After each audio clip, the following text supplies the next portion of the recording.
All right, so we're going to have a look and do a review on the diamondback after 2 years. If you remember, I did get this diamondback about 2 years ago, and since then, I gave it away to one of the co-workers, to my mate Basso. So he's been using it.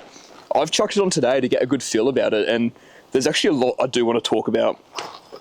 Firstly though, I think the biggest thing is I did go from using an obvious tool belt. I've used a buckaroo tool belt. I haven't worn this one for a while, and the first thing I noticed putting it on is it feels like you feel a bit naked. Everything is behind you. Every single tool is behind me. So firstly, I felt it was really easy to move around. When I had to pick stuff up, I can easily bend over. I feel more agile with this belt on. Everything's behind you. It's staying out of the way. With that though, it does come with the downside of it being a little bit more awkward to access all your tools, access the tool belts. You can't really see anything when you're wearing this tool belt. I can look over and just see a few tools here. I can just reach over and see a few tools on this side. But to use the belt, you do need to start to really get used to where you keep everything and go off muscle memory. In saying that, we were doing this fence behind me today, and it did become a bit awkward to start with, trying to remember where I had everything in the tool belt, finding the screws, finding my packers. But we got there in the end. I think overall, the display and positioning of these pouches are actually pretty good. I love how free I feel, and that's definitely the main thing. I'm coming back to this hammer sheath as well. Let me just grab the obvious tool belt. We'll compare the two. So this is where we're looking. This is the hammer sheath I've come from, and it is a leather hammer sheath. The main reason for that is that the leather's meant to keep its shape. It's meant to stay wide for you to slide your hammer in, and it still works all right. But if we look at the two, I think this one's just made out of nylon. Is that right? Yeah, I'd say so. And you can see that that opening is really kept its shape as well. So I don't think the leather offers too many more advantages in that regard. I almost feel like it is easier to put my hammer back in the sheath here. While we've got the diamondback, the other thing I want to talk about is we do have leather lining the top of our pouches, and the reason behind that is that it keeps the pouches wide, it keeps them open, so it's easier to access them.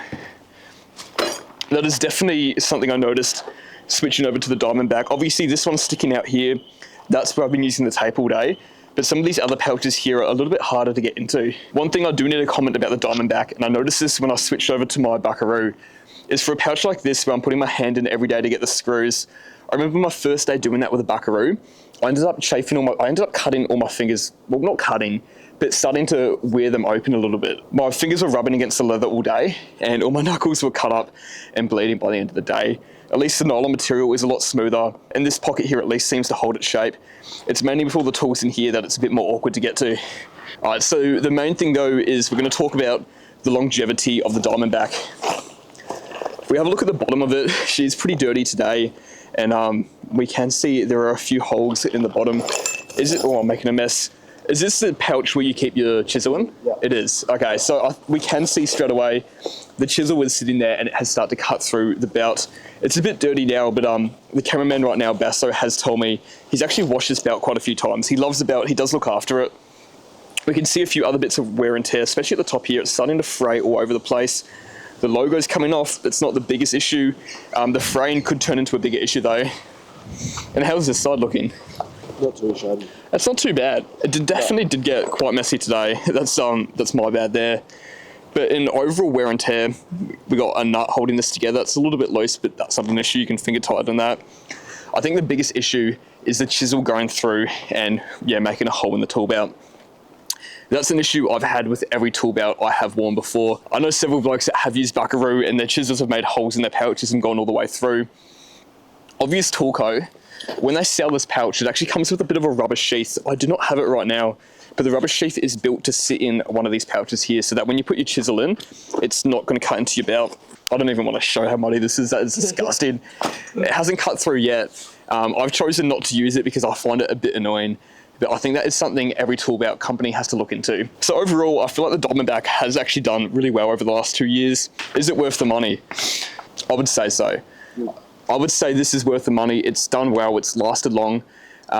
It's just across the board, every tool belt company needs to figure something out. Obvious Toolco has made steps in that direction, but they've got to figure something out to look after chisels. I do reckon, regardless of which tool belt you get, you want to get some type of cover or something to go in your chisel before you throw it in your tool belt. Another thing we should probably comment on, the clips still work really well.